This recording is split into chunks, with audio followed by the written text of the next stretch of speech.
Good evening everyone. நம்ம இன்னைக்கு TNPSC ABP எக்ஸாமில் என்ன பார்க்க போகிறோம் அப்படின்னு பார்த்தீங்கன்னா, தமிழ்நாடு மைனர் ஆக்ட்ஸில் ஒரு 2 ஆக்ட் பார்க்க போகிறோம், ஸ்டேட் மைனர் ஆக்ட்ஸில். ஸோ ஃபஸ்ட்டு என்ன பார்க்க போகிறோம்னா, Tamil Nadu prohibition of harassment of women act 1998 Tamil Nadu prohibition of ragging act 1997 பார்க்க போகிறோம். Tamil Nadu prohibition of ragging act 1997. இந்த ஆக்ட் பார்த்தீங்கன்னா, தமிழ்நாட்டையே உலுக்கிய ஒரு சிதம்பரம் மெடிக்கல் காலேஜ் ஸ்டூடெண்ட்டுடைய மர்டர், நாவரசு அப்படின்னு சொல்லிட்டு ஒருத்தருடைய மர்டர், அந்த கேஸ்க்கு அப்புறமா பாஸ் பண்ணக்கூடிய ஒரு act Tamil Nadu prohibition of ragging act 1997. அதுக்கடுத்து Tamil Nadu prohibition of harassment of women act 1998. இந்த ரெண்டுமே ஓரளவுக்கு சிமிலராக இருக்கும், அதனால இந்த ரெண்டையும் நம்ம இன்னைக்கு பார்த்துடலாம். சரியா? So first ragging act.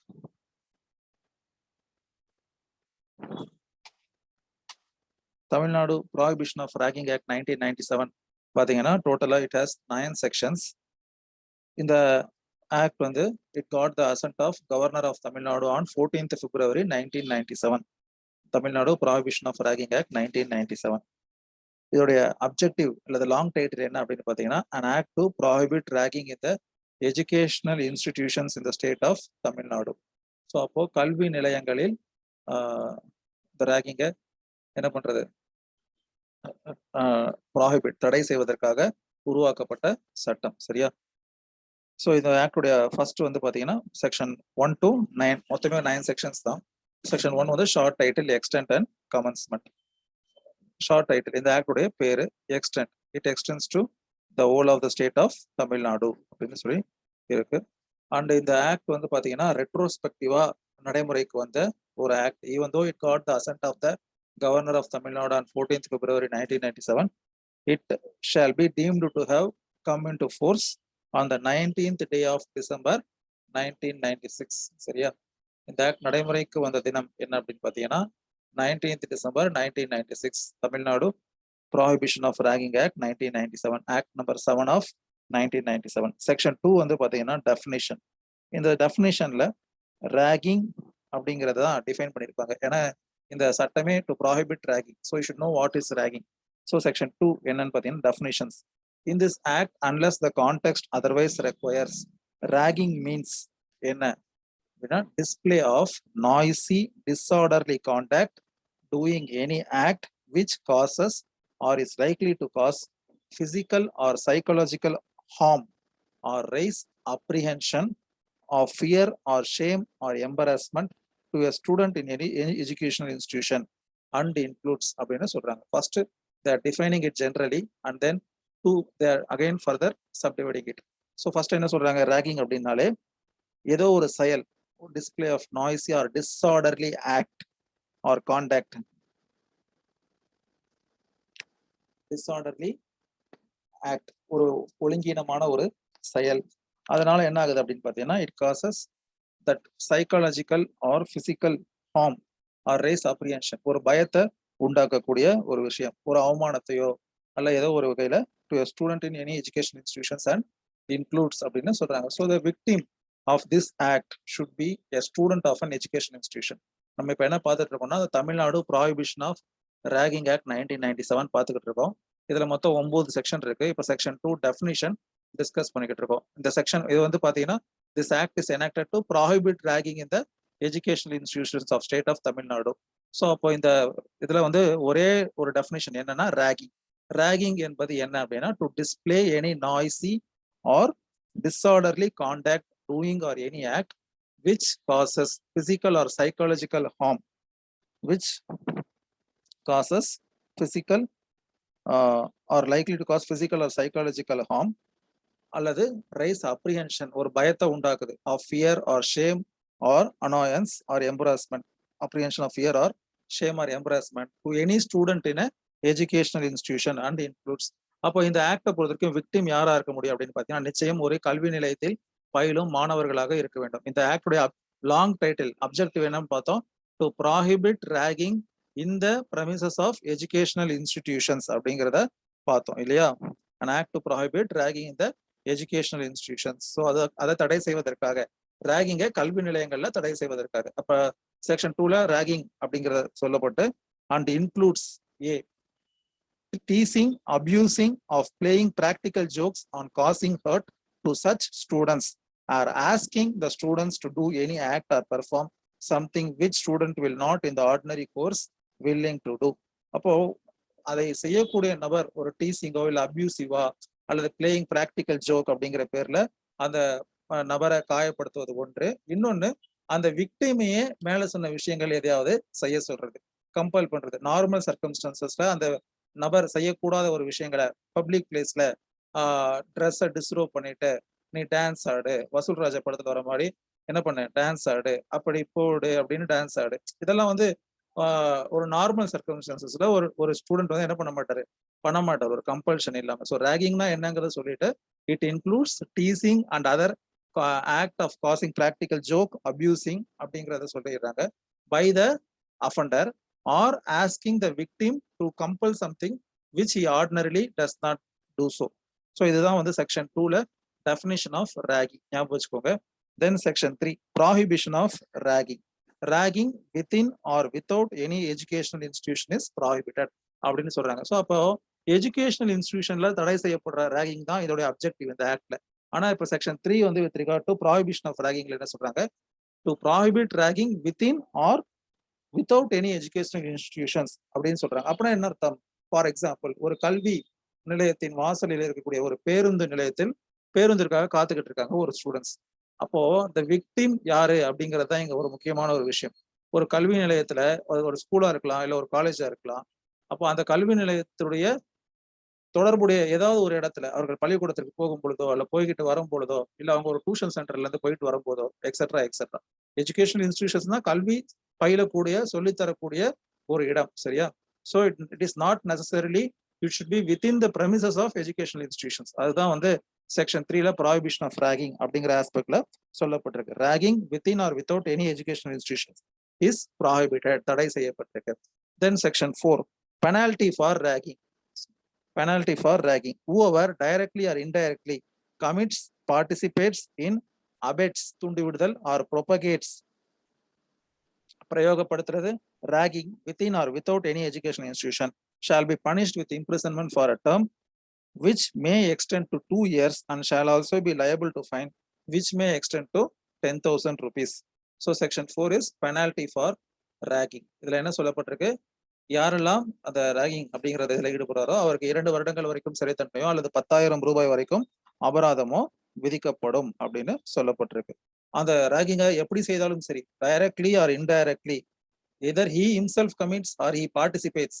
அது ஒரு கேங் ஆஃப் பர்சன்ல ஒருத்தர் செய்யறாரு, நம்ம கூட இருக்கோம், that is also a participating. Or abets தூண்டி விடுதல், வேற ஒருத்தரை தன்னுடைய சபார்டினேட் ஒருத்தரை தூண்டி விட்டுட்டு இவர் அமைதியா பக்கத்துல இருக்கிறது. R ப்ரொபகேட்ஸ் பிரயோகப்படுத்துவது. Ragging within or without educational institution shall be punished with so and so punishment. This is section 4, penalty for ragging. Section 2, definition for ragging.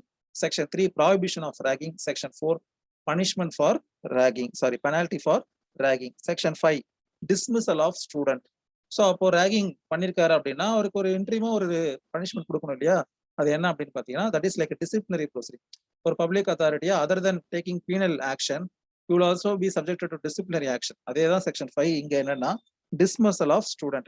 Any student convicted of an offense under section 4 shall also be dismissed from the educational institution and such student shall not be admitted in any other educational institution அப்படின்னு சொல்றாங்க. But இது இங்க என்ன அப்படின்னு பாத்தீங்கன்னா, நம்ம இப்ப சொன்ன எக்ஸாம்பிளுக்கும் இதுக்கு என்ன வித்தியாசம்னா, first that person should be punished under and convicted under section 4. அவர் குற்றவாளி என்று தீர்மானிக்கப்பட்டிருக்கணும் செக்ஷன் 4ல. அப்படி குற்றவாளி என்று தீர்மானிக்கப்பட்ட நபர் இனிமேலும் ஒரு கல்வி நிலையத்தில் ஒரு மாணவராக தொடர்வதற்கான அந்த ஒரு விஷயத்த அவர் இழந்துடுறாரு. ஸோ அப்போ அதுதான் அவங்க சொல்றாங்க, and shall be dismissed from educational institution and such student shall not be admitted in any other educational institution அப்படின்னு சொல்லப்பட்டிருக்கு. Section 5, dismissal of a student provided he is convicted under section 4. Then section 6 என்ன அப்படின்னு பாத்தீங்கன்னா, suspension of student. இது பாத்தீங்கன்னா it has 2 subsections. Subsection 1, suspension அப்படின்னு சொல்லும்போது இடைநீக்கம் அப்படின்னு சொல்லலாம்.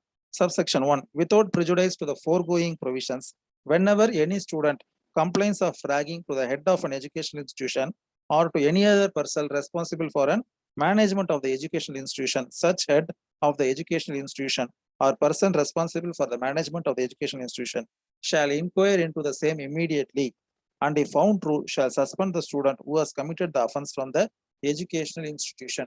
அதாவது ஒரு ஒரு பள்ளி அல்லது கல்லூரியின் முதல்வராக அல்லது அதோடைய நிர்வாகி மேனேஜ்மெண்டாக இருக்கக்கூடிய நபர் இருப்பாங்க இல்லையா, அத்தகைய நபர்களிடம் இந்த மாதிரியான ஒரு புகார் தெரிவிக்கப்படும் பொழுது நிச்சயமாக அவர் என்ன பண்ணணும், immediately he should involve in that action, inquire necessary things and to take suspend the student involved in that particular offense of ragging அப்படின்னு சொல்றதுதான் section 6 subsection 1. Then subsection 2, the decision of the head of the institution, educational institution or the person responsible for the management of the institution that any student has indulged in ragging under subsection 1 shall be final அப்படின்னு சொல்றாங்க. அப்படின்னா என்ன அர்த்தம், ஒரு suspension நடவடிக்கைக்கு எதிராக முறையீடு செய்வது, மேல்முறையீடு செய்வது தடை செய்யப்பட்டிருக்கு. செக்ஷன் 6 சப்செக்ஷன் 1ல அந்த ஹெட் ஆஃப் த இன்ஸ்டிடியூஷனோ அல்லது the person who is responsible for the management of the institution, அந்த நபர் என்கொயரி பண்ணி ஒரு முடிவு எடுக்கிறாரு, எடுத்து ஒருத்தரை சஸ்பெண்ட் பண்ணிருக்காரு அப்படின்னு சொன்னால் அந்த முடிவு இறுதியான முடிவாக எடுத்துக்கொள்ளப்படும். இதான் section 6 suspension of a student.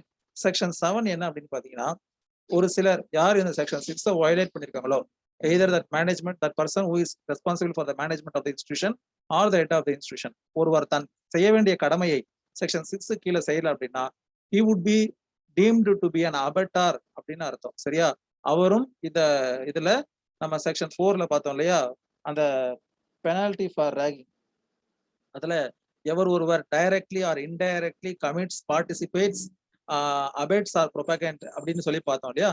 அப்ப இவருடைய அந்த மௌனமும் மறைமுகமாக அந்த செயலை ஊக்குவிப்பதாக இருக்கிறது. அப்போ அதான் செக்ஷன் 7ல நம்ம பார்க்க போறோம்.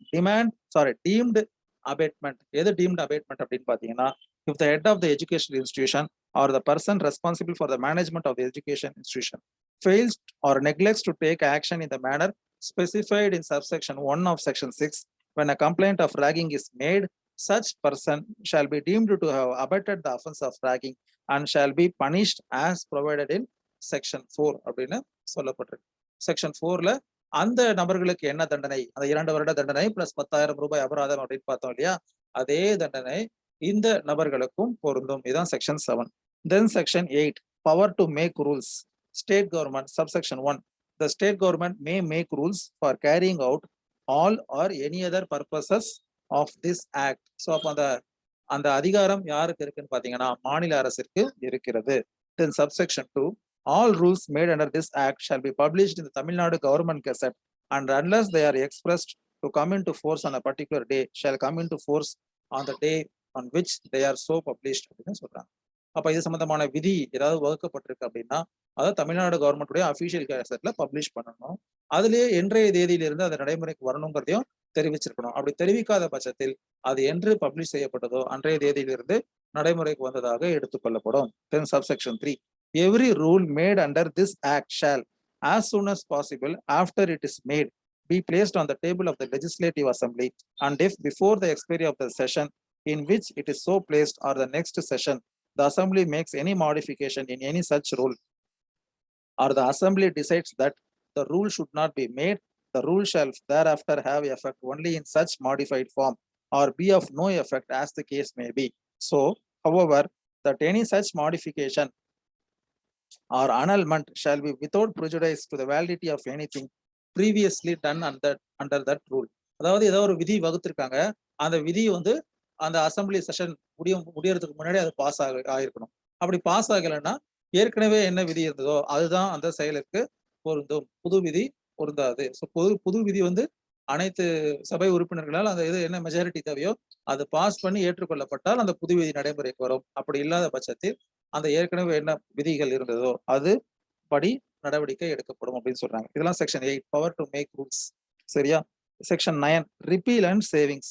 ஸோ இந்த சட்டம் நடைமுறைக்கு வந்ததுனால இதற்கு முன்பு ஆர்டினன்ஸ் இருந்துச்சு, Tamil Nadu prohibition of ragging ordinance, அவசர கால சட்டம் 1996, Tamil Nadu ordinance act 10 of 1996 is hereby repealed அப்படின்னு சொல்றாங்க. ஸோ அப்போ அந்த ரிப்பீல் செய்யப்பட்ட இதற்கு கீழே அப்ப ஏதாவது செயல் செஞ்சிருந்தா அதனுடைய தொடர்ச்சி அதன் பழைய இதுபடி நடக்கும். இதை ரிப்பீல் பண்ணிட்டதுனால அது என்ன ஆயிடாது, ineffective ஆயிடாது அப்படின்னு சொல்றதுதான் subsection 2.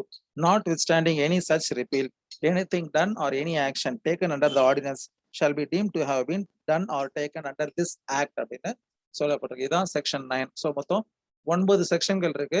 இதுதான் வந்து Tamil Nadu prohibition of ragging act 1997, act number 7 of 1997. இது எப்பத்துல இருந்து நடைமுறைக்கு வந்துச்சு? 19th December 1996ல இருந்து ரெட்ரோஸ்பெக்டிவ்லி எஃபெக்டா முன்தேதியிட்டு நடைமுறைக்கு வந்துச்சு. இதுல வந்து முக்கியமான செக்ஷன் 2 டெஃபினிஷன், ராகிங்னா என்னன்னு சொல்லப்பட்டிருக்கும். Then section 3 prohibition of ragging, section 4 penalty for ragging, section 5 dismissal of student, section 6 suspension, then section 7 abettor அப்படின்னு சொல்லிட்டு நம்ம பார்த்தோம், டீம்டு அபேட்மெண்ட் அப்படிங்கிறத பார்த்தோம்.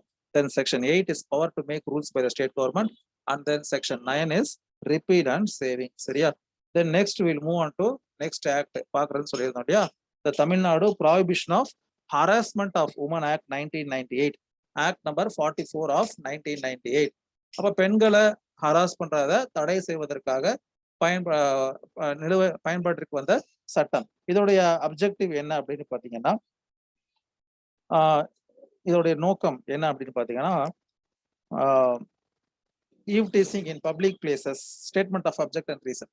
Eve teasing in public places has been a perennial problem அப்படின்னு சொல்றாங்க. பெரினியல் அப்படின்னா வருடம் முழுவதற்கும் தொடரக்கூடிய ஒரு ப்ராப்ளம். ஈவ் டீசிங் கூட கல்வி நிலையங்கள் செயல்படும் பொழுதுதான் அந்த ஈவ் டீசிங் வந்து அதிகமாக இந்த ராகிங்கிற விஷயம் கூட கல்வி நிலையங்கள் அதிகமாக செயல்படும் பொழுதுதான் ராகிங் இருக்கும். ஆனால் இந்த ஹராஸ்மெண்ட் ஆஃப் உமன் அப்படிங்கிற eve teasing in public places has been a perennial problem, வருடம் முழுவதுக்கும் தொடரக்கூடிய ஒரு problem. Recently incidents of eve teasings leading to serious injuries too and even death of women have come to the notice of the government. The government are of the view that eve teasing is a menace to the society as a whole and has to be eradicated.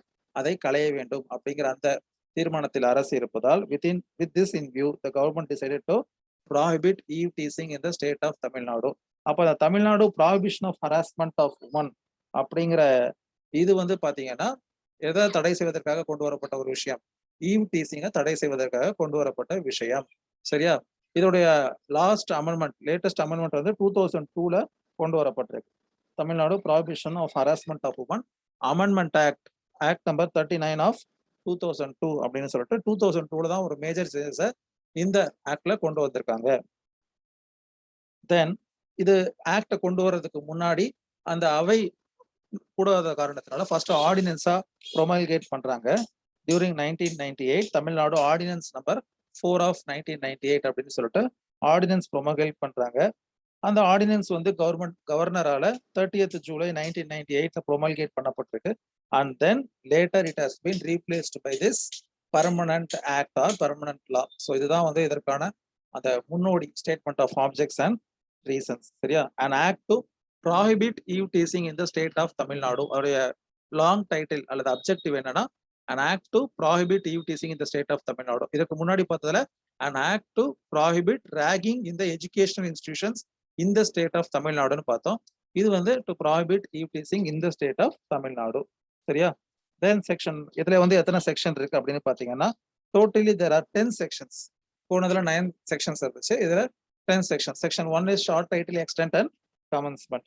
So this act may be called the Tamil Nadu Prohibition of eve teasing act 1998 அப்படின்னு இருந்த இந்த act 2002ல தான் என்ன பண்றாங்க, மாத்துறாங்க. பேரை என்னன்னு மாத்திருக்காங்க, Tamil Nadu prohibition of harassment of women act 1998 அப்படின்னு சொல்லிட்டு. அதற்கு முன்பு இதோடைய பழைய பேர் என்ன அப்படின்னு பாத்தீங்கன்னா Tamil Nadu prohibition of eve teasing act 1998. இதை 2002 அமெண்ட்மெண்ட்ல என்ன பண்றாங்க, ஆக்ட் 39 ஆஃப் 2002ல சேஞ்ச் பண்றாங்க இந்த பேரை, Tamil Nadu prohibition of harassment of women act அப்படின்னு சொல்லிட்டு. பழைய பெயர் வந்து Tamil Nadu prohibition of eve teasing act 1998. So இது எப்போ நடைமுறைக்கு வந்துச்சு அப்படின்னு பாத்தீங்கன்னா 30th day of July 1998 இது நடைமுறைக்கு வந்த விஷயம். இதான் section 1, short title, extent and commencement. It extends to the whole of state of Tamil Nadu. Then definitions, இதுல வந்து பாத்தீங்கன்னா totally 3 definitions have been provided. First, in this act unless the context otherwise requires. A, harassment அப்படின்னா என்ன? ஏன்னா eve டீசிங்கை தடை செய்வதற்காக கொண்டு வரக்கூடிய சட்டம். இப்ப ரீசெண்டா அதுக்கு பேர் மாத்திட்டாங்க.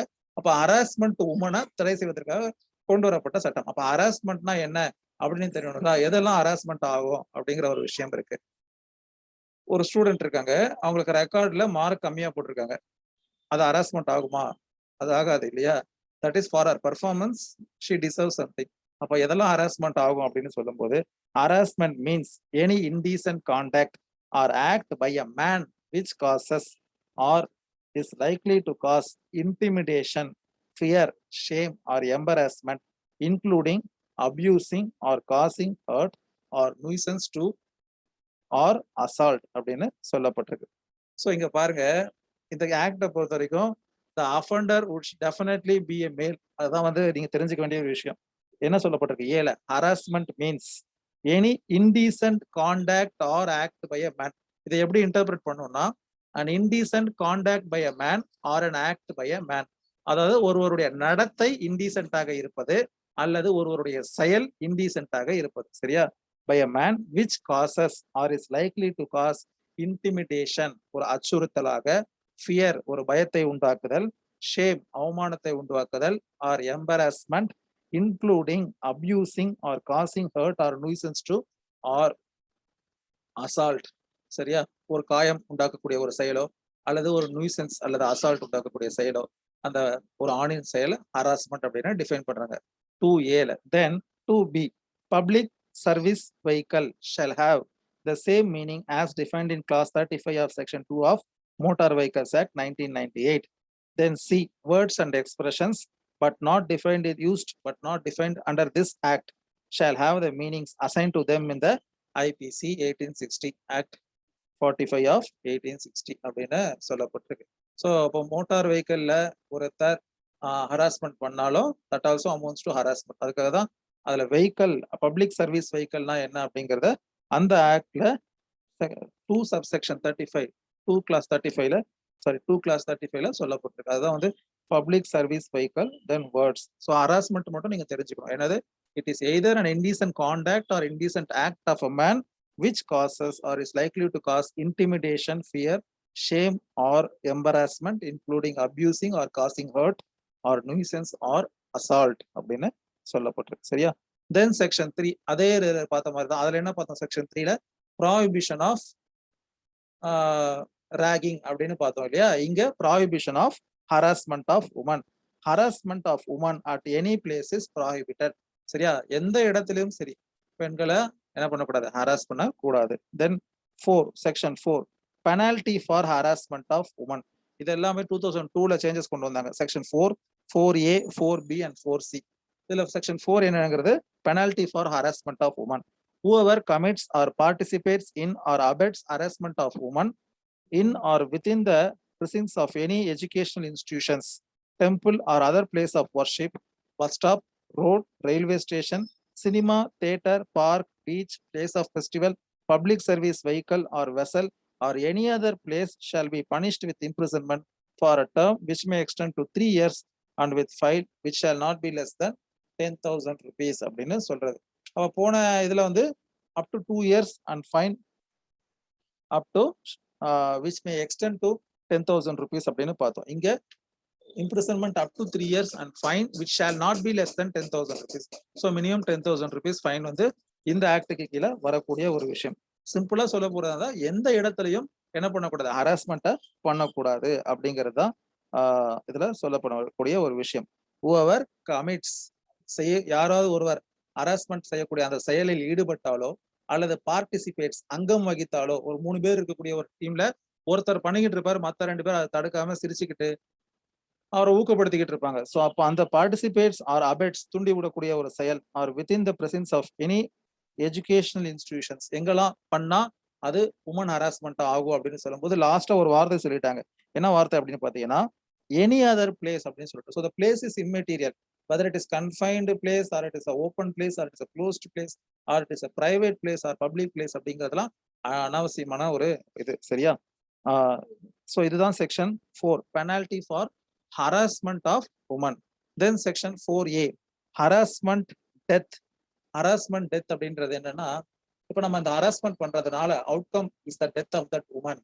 ஒரு மூவிங் வெஹிக்கல்ல, ஒரு பப்ளிக் வெஹிக்கல்ல, பஸ்ல என்ன பண்றோம்? ஒரு பெண்ணை அரெஸ்ட் பண்றோம். அந்த பெண் அந்த பயத்தினால் என்ன பண்றோம்? காலிடறி கீழே விழுந்து விடுகிறாள், அவள் மரணத்தை சந்திக்கிறாள் அப்படின்னு சொன்னால் அது harassment death. So section 4A subsection 1, where the death of woman is caused by bodily injury or occurs otherwise than under normal circumstances, and if it is shown that sooner before death she was subjected to harassment, or that in respect of her an offense under section 294, 354 or 509 of the IPC was committed, such death shall be called harassment death. Such death shall be called as harassment death. So section 294 IPC வந்து பாத்தீங்கன்னா நம்ம வந்து இருக்கு இல்லையா, அது மோசமான வார்த்தைகள் obscene words use பண்ணி நம்ம அவங்கள கேலி பண்ணக்கூடிய ஒரு செயல், அதுதான் செக்ஷன் 294. தென் செக்ஷன் 354 நமக்கு தெரியும், that outraging the modesty of women அப்படிங்கிற ஆஸ்பெக்ட்ஸ்ல பண்ணக்கூடிய ஒரு விஷயம், அவர்களுடைய அந்த கண்ணியத்திற்கு களங்கம் ஏற்படுத்தக்கூடிய வகையில் அந்த ஹராஸ்மெண்ட் இருக்கு அப்படிங்கிறது. இல்லது செக்ஷன் 509ல இன்டிமிடேஷன் அப்படிங்கிற அந்த இதுல வரக்கூடிய சில செயல். ஸோ இப்போ இந்த மாதிரியான ஒரு விஷயங்கள், she was subjected to harassment or that in respect to her of her an offense under was committed.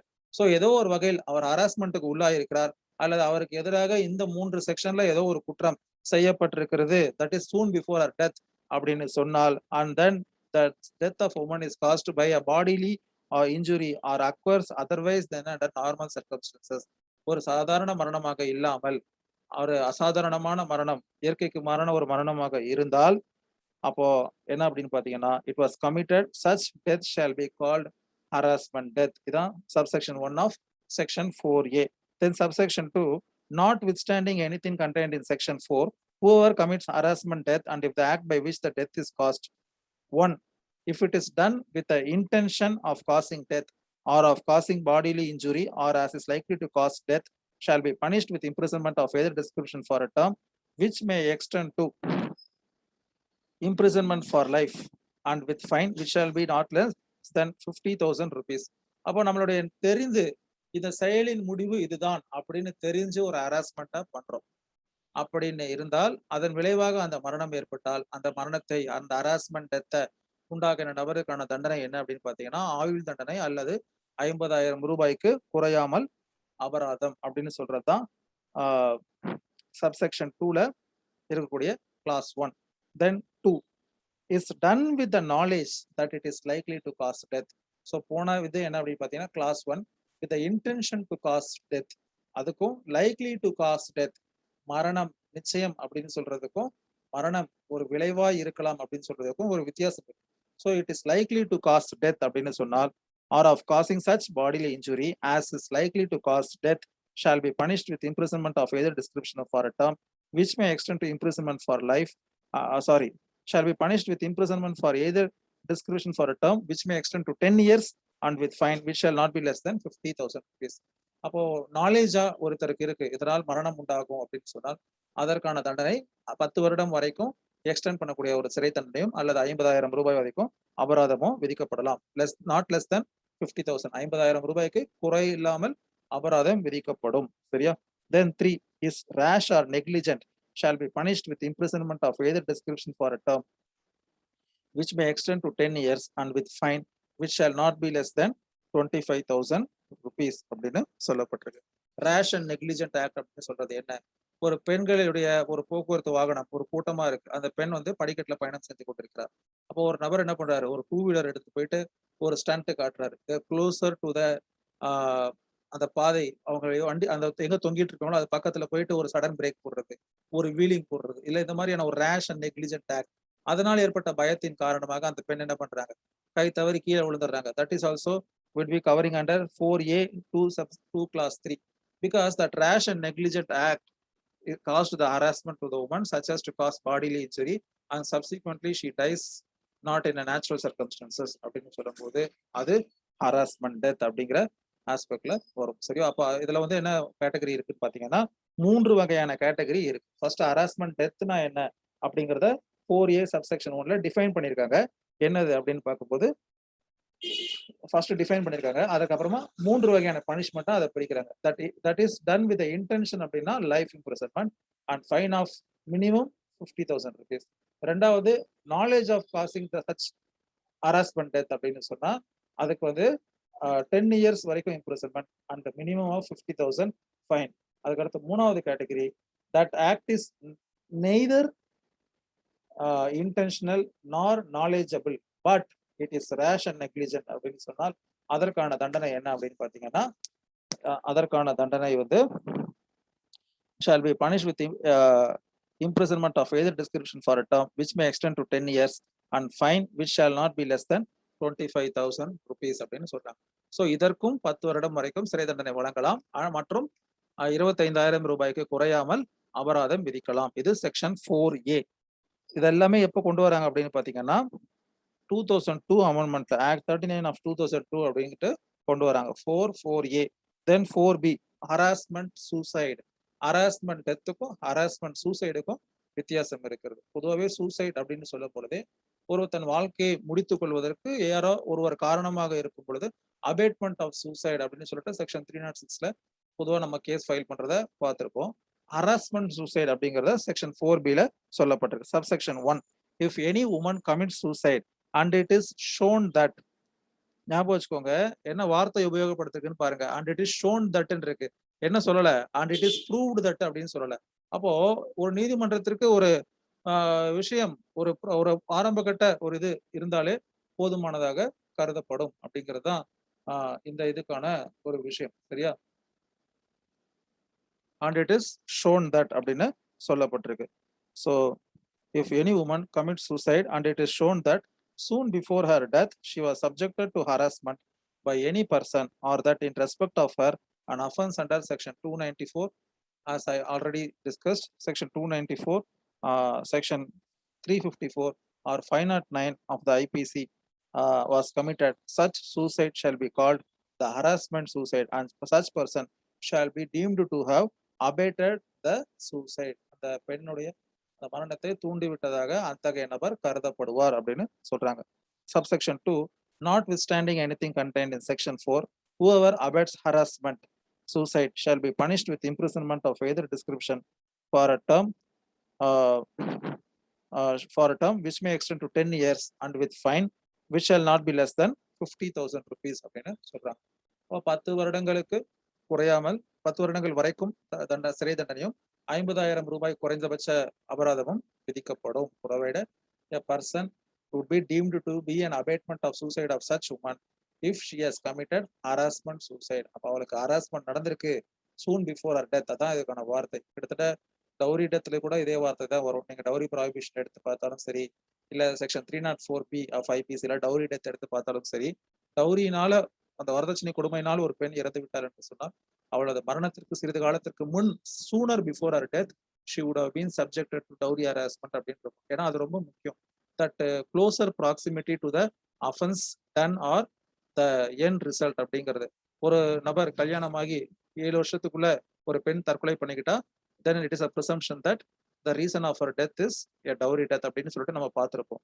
ஆனால் 7 வருஷத்துக்கு முன்னாடி ஒரு பெண் திருமணம் ஆகி தற்கொலை பண்ணிக்கிறாங்க. உதாரணத்துக்கு ஒரு 6 வருஷத்துல ஒரு பெண் தற்கொலை பண்ணிக்கிறாங்க. அது காரணம் என்ன சொல்றாங்க அப்படின்னு பாத்தீங்கன்னா, தலை தீபாவளி அன்று கணவர் அவர் கேட்ட புடவையை வாங்கி தரவில்லை அப்படிங்கிறத ஒரு காரணமா சொல்றாங்க. இது ஏற்புடைய காரணமா? ஏன்னா தலை தீபாவளி என்பது திருமணமான முதல் வருடத்தில் வரக்கூடியது. ஆனால் அந்த பெண் தற்கொலை செய்து கொண்டது 6 வருடங்களுக்கு பிறகு தற்கொலை செய்து கொண்டது. அப்போ அதே மாதிரி ஒரு க்ளோசர் இது இருக்கணும். அந்த பெண் அந்த முடிவு எடுக்கிறதுக்கு இதான் வேற வழியே இல்லை அப்படிங்கிற அந்த அளவுக்கு should have been cornered or compelled. அதை விட்டுட்டு சும்மா நம்ம பேசும் பொழுது குழம்பா வச்சிருக்க, எதுக்கு நீ எல்லாம் இருக்க, போய் சேரு அப்படின்னு ஒருத்தர் சொல்றாங்கன்னு வச்சுக்கோங்களேன். அது சொன்னது சரியா தப்பாங்கிறது ரெண்டாவது. ஆனால் தட் டஸ் நாட் மீன் நம்ம ஒருத்தரை வந்து சொல்றோம், உங்களை வந்து உன்னை எனக்கு பிடிக்கலையோ இல்லை உன்னை வந்து நான் ஒழிச்சு கேட்டுருவேன் அப்படின்னு சொல்றதுனால it does not mean a person would be intended. So அதெல்லாமே இருக்கு. சரியா? Then section 4C, presumption as to harassment death and abatement of harassment suicide.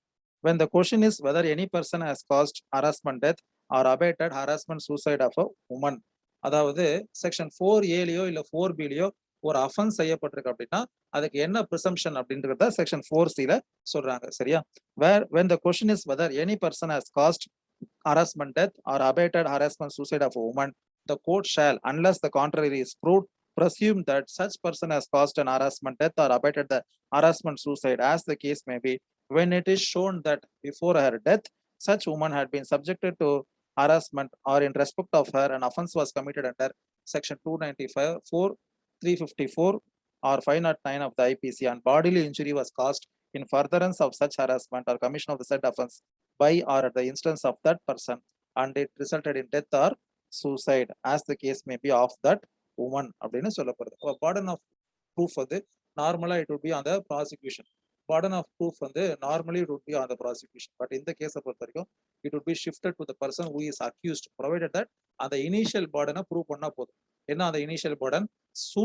soon before her death she has been subjected to harassment or she has been subjected to the offenses of section 294, 354 or 509 of IPC by this person and out of which so that bodily injury has happened and subsequently she has ended her life அப்படிங்கிற ஒரு விஷயம் நிரூபிக்கப்பட்டால் அது ஹராஸ்மெண்ட்டுக்கு இவர்தான் காரணம் அல்லது harassment சூசைடுக்கு இவர்தான் காரணம் என்று அந்த presumption that burden of proof would be shifted on that person அப்படிங்கிற ஒரு விஷயம். சரியா? Then the section 5 responsibility of management of any precinct. Subsection 1 any person who is in charge of educational institution, temple or other place of worship, cinema theater or any other precinct shall take such steps as may deem fit to prevent harassment of women within the precinct. B on a complaint made by an aggrieved person give information to the police about the harassment of women. அப்ப ஏதாவது ஒரு இடத்தில் அந்த பெண் ஹராஸ்மெண்ட்டுக்கு உள்ளாகும் போது அந்த இடத்தினுடைய கேர்டேக்கர் அல்லது மேனேஜர் இருப்பாங்க இல்லையா, who is in charge of that such place, அந்த நபர் என்ன பண்ணணும்? அதை தடுப்பதற்கு முயல வேண்டும், காவல்துறைக்கு தகவல் தெரிவிக்க வேண்டும். இது ரெண்டுமே அவருடைய கடமை. சரியா? இதுவும் அந்த எஜுகேஷனல் இன்ஸ்டிடியூஷன்ஸ் போன இதெல்லாம் நம்ம பார்த்தோம் இல்லையா? செக்ஷன் 6ல அந்த சஸ்பென்ஷன் பண்ணணும் அப்படிங்கிற அந்த ஆஸ்பெக்ட் பார்த்தோம். அதே மாதிரி இங்க செக்ஷன் 5ல வருது. Then subsection 2 any person who fails to take action under subsection 1 shall be liable to fine which may extend to 2000 rupees அப்படின்னு சொல்லப்பட்டிருக்கீங்க செக்ஷன் 6ல. எவர் ஒருவர் அதை தடுப்பதற்கு முயற்சி செய்யவில்லையோ அல்லது அந்த காவல்துறையிடம் கம்ப்ளைண்ட் செய்யவில்லையோ அவருக்கு 2000 ரூபாய் வரைக்கும் அபராதம் விதிக்கப்படும். Then section 6 duty of crew in public service vehicle. ஒரு பேருந்தில் இந்த ஹராஸ்மெண்ட் நடக்கும் அப்படின்னா என்ன? Subsection 1 the crew of a public service vehicle or vessel shall take such steps as they may deem fit to prevent harassment of women in the vehicle or vessel where such harassment is committed in public service vehicle. The crew of such vehicle shall have complaint made by the aggrieved person take such vehicle to the nearest police station and give information to the police. அப்போ ஒரு ஓடும் பேருந்தில் ஒரு பெண் சொல்கிறாள், இந்த நபரால் எனக்கு இந்த சில்மிஷம் இந்த அசௌகரியம் ஏற்பட்டிருக்கு அப்படின்னு சொன்னால் அது யாருடைய கடமை? அந்த அந்த வாகனத்தை ஓட்டக்கூடிய அந்த பேருந்து ஓட்டுநர் மற்றும் நடத்துனரின் கடமை.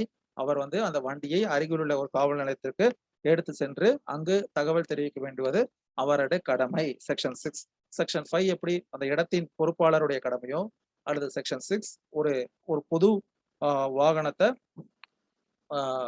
யார் ஒருத்தர் அந்த பொது வாகனத்தை வைத்துக் கொண்டிருக்கிறாரோ அவரது கடமை. Then subsection 2 any crew who fails to take steps under subsection 1 shall be liable to fine which may extend to 1000 rupees. அப்படி அதை மீறும் நபருக்கு 1000 ரூபாய் அபராதம் விதிக்கப்படும்.